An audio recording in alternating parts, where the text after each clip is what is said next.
Hello，欢迎收听。今天我们要来聊一份我觉得蛮有趣的资料哦，是什么样的资料？是关于一家计划要开的高级法式餐厅，名字叫 Maison Noire，就是黑色之家的意思。哦，黑色之家听起来就很有个性。对哦，你看我们手边这边一部分感觉是很详细的商业计划书，有市场分析啊、财务啊这些。嗯哼，另一部分呢，就比较像是它的品牌介绍，讲理念、讲菜色。没错，这两份东西放在一起看，等于是把一个蛮有野心的蓝图给拼凑出来了。一份比较硬，看市场、财务选点；对，另一份就感性一点，描绘那个品牌形象啊，客人会有什么体验呐、就是说，现在高端餐饮选择其实越来越多嘛。那你要怎么做出一个不只是好吃，还要是一种全方位体验的品牌？这好像就是 Maison Noire 他们想要回答的问题。这确实是个大哉问。好，那我们今天就来好好的拆解一下，看看这个 Maison Noire 它到底核心概念是什么，看到了什么市场机会，然后它背后有哪些策略的考量。好啊，那我们就先从它的核心概念开始谈起好了。这个 Maison Noire 它到底想做一家怎样的餐厅？资料一开始就写得很清楚，标榜低调奢华。我觉得这4个字就很有意思。低调奢华。它不是那种很张扬、很炫耀的奢华，好像是选了一种比较内敛的感觉。对，这个可以说是它的品牌定位的核心了。它想做的就是融合传统法式料理的那个精髓，然后再用比较现代的美学去包装它。嗯哼，资料里面也一直提到，他们卖的不只是食物，更想成为一种生活方式的象征。生活方式的象征。哇，这听起来野心不小哎。那他们打算用什么具体的东西来支撑这个听起来有点抽象的概念呢？其实蛮清楚的，有几个重点。第一个是食材，你看他直接点名说要用 Prime 等级的牛排啦，法国进口的顶级海鲜啦，就是强调那个来源要非常顶尖。要用好料。对，再来是工艺，就是说不只是煮的好吃，连那个摆盘都要弄得很漂亮，像艺术品一样。细节要顾到。对，最后就是服务，要让客人觉得很尊荣，有那种专属的感觉。我还注意到啊，那个视觉设计啊，他们好像也超强调的，特别是黑跟红这2个颜色。哦，对，这个很突出。他们把黑色定义成什么沉稳尊贵，然后红色是热情浪漫，好像想用这种很强的颜色对比，给人留下很深的印象，感觉在那个氛围感上面，下了不少功夫。没错，而且这种对氛围的讲究，其实也连到他们想抓的客人，就是高端人士跟商务客。目标很清楚嘛，就是要变成公司请客啊，精品办发表会啊，甚至是那种很私人的庆祝，像是求婚、纪念日这种特殊场合，大家会第一个想到的地方。这好像从他们主打的菜也能看出来。像那个罗西尼菲力牛排，还特别写说用了什么佩里果鹅肝、阿尔巴白松露酱。哇，光听名字就觉得不便宜。对啊，还有那个焗烤龙虾，甚至甜点什么柠檬塔、烤布类，都强调要做的非常细腻、非常完美。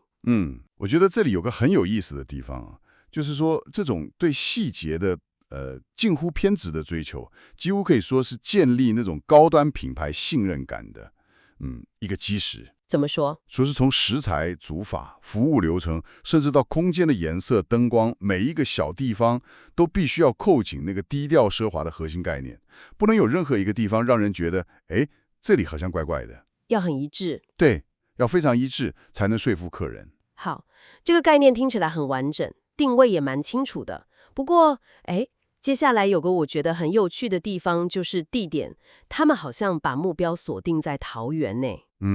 桃园，这个就让人蛮好奇的，为什么不是大家第一个想到的那个餐饮竞争最激烈的台北？这个就进到他们那个市场分析的部分了。资料里面有写，他们评估桃园有几个关键的潜力。第一个是人口数，桃园市现在快235万人了，这其实是一个不小的内需市场。人不少。再来就是桃园那个交通位置，你看有高铁，有机场捷运，再加上那个国际机场本身，其实每天带来的人流，不管是国内还是国外，都非常可观。对，交通很方便。不过计划书里好像有提到一个更关键的点，对不对？没错，就是桃园目前没有米其林星级餐厅。Bingo， 就是这个。在他们看来，这是一个很明显的市场缺口，一个可以提供顶级餐饮体验的空白地带。啊哈，他们就希望从这边切入，去满足桃园在地的那些高端客人，还有那些来来往往的商务旅客的需求。原来是这样，想去填补一个市场的空白。不过，计划书也很实际啊，有提到说，就算在桃园开，难道就不用跟台北那些顶级餐厅竞争吗？毕竟现在交通也还算方便呢。这确实是他们要面对的一个挑战。那个竞争者分析里面就有提到几种。第一种当然就是台北的米其林星级餐厅，像你说的侯布雄啊、颐宫啊这些指标性的品牌。对，名气很大，名气响亮，媒体曝光也多，绝对是强敌。但是劣势就是距离嘛。如果你住在桃园，或是临时要请客人吃饭，要不要专门跑一趟台北？这个时间成本跟方便性就是一个门槛。对，临时约可能就不会想跑那么远。第二类的竞争者是桃园本地已经有的那些比较高档的西餐厅或牛排馆，比如说像如斯葵那种连锁的，或者一些饭店里面的西餐厅。这些店的好处是，他们已经站稳了，可能也培养了一群习惯去那边消费的在地客人。但是相对来说，这些品牌的形象可能比较偏传统的商务感，或者说比较缺乏 Maison Noah 想强调的那种结合艺术啊文化氛围的那种法式精致感。了解。那第三种呢？应该就是机场旁边那些饭店了吧？对，第三类就是国际连锁饭店里面的餐厅，像是诺富特啦、喜来登这些。他们最大的优势就是地点嘛，就在机场旁边，可以直接服务那些国际旅客跟转机客。很方便。不过这些饭店的餐厅定位通常比较多元呐，可能是自助餐，可能是全天候餐厅，也有可能是中餐厅，比较难提供像 Maison Noah 想做的那种很专注、很顶级又很个人化的法式用餐体验。所以 Maison Noah 他们想找的那个切入点，或者说市场定位，就是提供一个桃园目前相对比较少的选择。一个不止东西好吃，还要结合艺术氛围跟精致法式文化的高端体验。可以这样理解。你看他们的那个 SWOT 分析也反映了这种想法。优势 Strength 就是桃园的国际门户位置，区域里面比较少直接同等级的法式对手，还有他们设计的那个黑红品牌形象蛮特别的。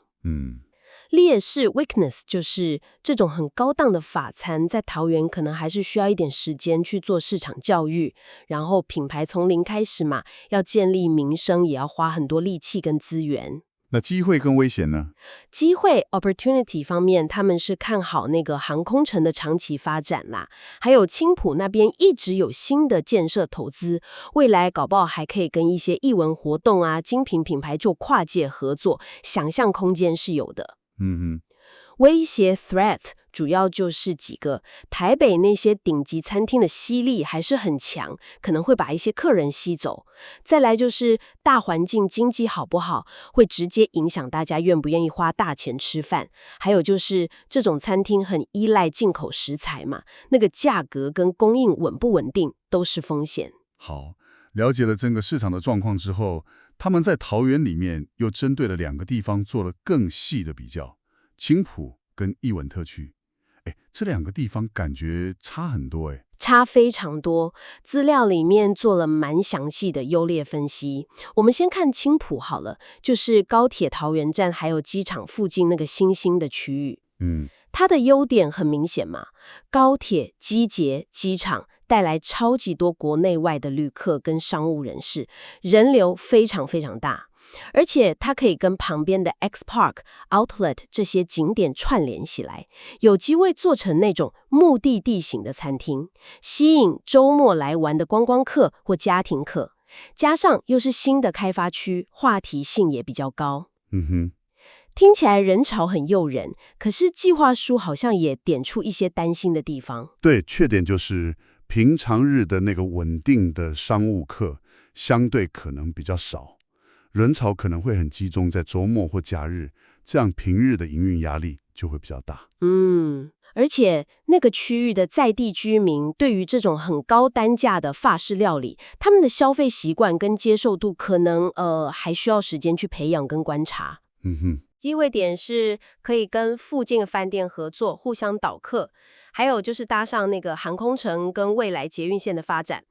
但危险就是客人来源可能起伏比较大，而且万一这个市场真的做起来了，搞不好很快就有竞争者跑进来。听起来青埔是潜力很大，但好像不确定性也比较高。那另一个选项艺文特区呢？它在桃园市区，感觉是个很不一样的环境。艺文特区的特性几乎可以说是反过来的，它的优点在于那边已经聚集了一群相对比较稳定的在地高资产居民。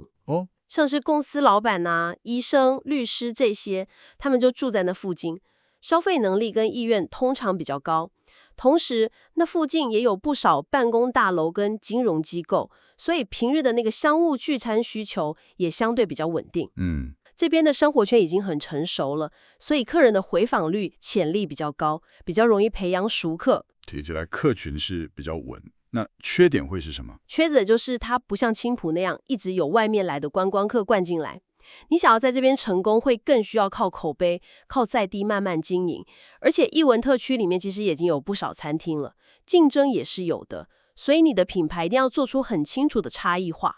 要有特色。对，机会点是可以推那个会员制，把客人关系做得更深，打造一个高端的社交圈，还可以跟旁边的展演中心或是一些艺文活动结合，提升那个品牌的文化感。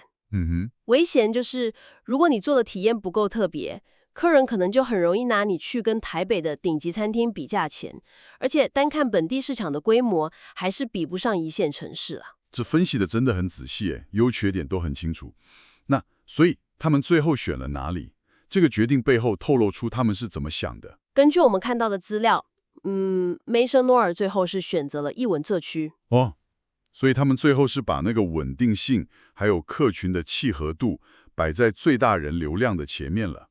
可以这样解读。资料里面的判断是说，艺文特区的客人，不管是他们的经济基础，或者是可能的文化素养，或许对于这种精致餐饮的接受度会比较高，这样可以降低品牌一开始要沟通、要教育市场的成本。了解。他们可能觉得这个地点比较适合去建立一个需要时间累积口碑、强调长期关系的高端品牌，想要培养忠诚客人，推行会员制，在这边成功的机会可能比较大。那相对来说，青埔虽然账面上人很多，但可能被评估成人流很高，但是客人的粘着度比较低，经营的稳定性也比较低。如果我们从比较大的角度来看，这个决定其实反映了他们在策略上的一个取舍，就是选择了跟品牌调性比较合的环境跟客人，优先于单纯去追求短期内最多的来客数。也许他们觉得，对于一个标榜低调奢华的品牌来说，找到对的客人比找到最多的客人更重要。有道理。好，那选定了艺文特区这个点之后，接下来就是实际要怎么做了。在行销财务这些方面，计划书里有没有什么特别值得我们注意的地方？行销策略基本上就是紧扣着我们前面聊的那个品牌定位，比如说他们会一直用那个黑跟红的视觉元素去强化品牌印象，然后用说故事的方法去沟通那个低调奢华艺文气质这些价值，也规划了要跟艺文展览、音乐会这些去做跨界合作，来加深品牌的文化连结。那具体要怎么接触到他们想要的那些高端客人呢？管道的话是线上线下都要做，线上会比较着重在像 Instagram、Facebook 这些平台发一些看起来很有质感的照片、影片，可能也会跟一些风格比较像的美食部落客或意见领袖合作，然后当然会有线上定位系统。线下呢会考虑跟一些精品店画廊做异业结盟，去接触到他们的客人，也会办一些针对会员的 VIP 晚宴或是品酒会。还有针对不同客人的方案吗？有，像是针对商务客设计的午间套餐啦，为了特殊节日准备的庆祝套餐啦，还有就是建立那个 VIP 制度，可能你消费累积到一个程度，就可以有专属包厢啊，或是优先定位的权利，这些福利。听起来行销这边想的还蛮周到的。那财务呢？开一家这样定位的餐厅，一开始要投的钱肯定不少吧？确实不少。资料里面估算，前期的总投资金额大概需要新台币2200万到2900万之间。哇，对，这里面包括了店面装潢啦、厨房设备，一开始买食材备料、租金押金，还有留一部分当做营运周转金。然后每个月的固定开销，像是租金、人事薪水、水电杂费这些，也预估要260万到330万。每个月固定就要200、300万，这听起来压力真的很大哎。那他们设定的营收目标大概是多少？预计多久可以回本？目标是年营收做到1亿到1亿2千万台币。年收破亿？对，预计的投资回收期是2到3年，然后那个损益平衡点，就是我们常说的打平，初估算起来，大概每个月要做700万到750万台币的生意。每个月至少要做700万才能打平，这个目标真的蛮有挑战性的。那他们有评估过不同的定价策略来达成这个目标吗？毕竟你定价多少会直接影响到客单价跟来客数嘛。有哦，计划书里面有推算3种可能的定价方向。第一种是走高价位，晚餐平均一个人可能要收到6000到8000，那就真的是完全锁定金字塔最顶端的那群客人，还有非常特殊的场合。第二种是他们好像比较倾向的，叫做中间价位，晚餐大概抓在3800到4800之间，午餐可能是1800到2200，希望能平衡一下品牌形象跟市场的接受度。第三种就是更侧重中午的市场，把午餐价格压在1200到1600，希望用这个来吸引比较多的商务午餐客人，或是想试试看轻奢体验的客人。那他们有没有用这些定价来算算看营收大概会怎么样？有，资料里面有用那个中间价位的策略，做了一个试算的例子。假设餐厅有70个位子，包括包厢跟主厨餐桌，中午时段平均翻桌0.8次，晚餐翻桌1.2次，然后平均上座率抓在75%，这算是中性偏乐观的估计啦。一个月开26天，这样算下来，月营收大概可以做到990几万，年营收就差不多接近1亿2千万，确实是落在他们设定的那个目标范围里面。不过，这里其实有个值得想一下的问题，虽然这个模型上算得出来，但是在实际营运的时候，你要怎么去平衡那个低调奢华要求的精致服务、顶级食材，这些成本都很高，还有维持品牌的高度，同时又要达到这么高的营收目标，确保那个翻桌率跟上座率都能做到。好像有点矛盾。对，这两者之间其实是有一定的拉扯跟张力的，这恐怕会是他们未来营运上最大的考验。好的，今天我们算是一起很仔细的拆解了 Maison Noir 这家高级法式餐厅的企划案，从它那个低调奢华的品牌定位开始，然后看到他们对桃园市场空白的那个观察，到后来在青埔跟艺文特区这2个很不一样的地方之间做的策略选择。对，那个选择很有意思。再到后面比较具体的行销手法，还有那个看起来蛮详细的财务规划。整体看下来这是一个企图心非常强、规划也算相当周密的一个商业计划。你可以感觉到他想做的不只是一家餐厅那么简单，对，更像是在桃园的艺文特区去打造一个结合了美食、艺术还有社交功能的一个有质感的空间。那他最后能不能成功，关键可能就在于他是不是真的能吸引到他设定的那些要求很高的客人，并且能够每天都提供名副其实的那种低调奢华的体验。这确实给了我们一个很有趣的案例了，让我们看到一个新的品牌，它是怎么去评估市场，找到自己的定位，然后规划出具体的执行方法的。对于想了解那种高端品牌怎么操作，或者对餐饮业经营有兴趣的你来说，这里面其实有很多值得参考的思考点。没错，特别是那个地点的选择跟品牌定位是怎么紧密结合在一起的，我觉得这部分的思考过程很值得参考。那么最后就留一个问题给你带回去想一想了。对你来说，当我们在讲奢华体验的时候，除了食物本身好不好吃之外，还有哪一些东西才是真正让你觉得，哎，这钱花的值得的关键？这个问题很好。是像 Maison Noir 这样很努力去营造的那种独特的氛围吗？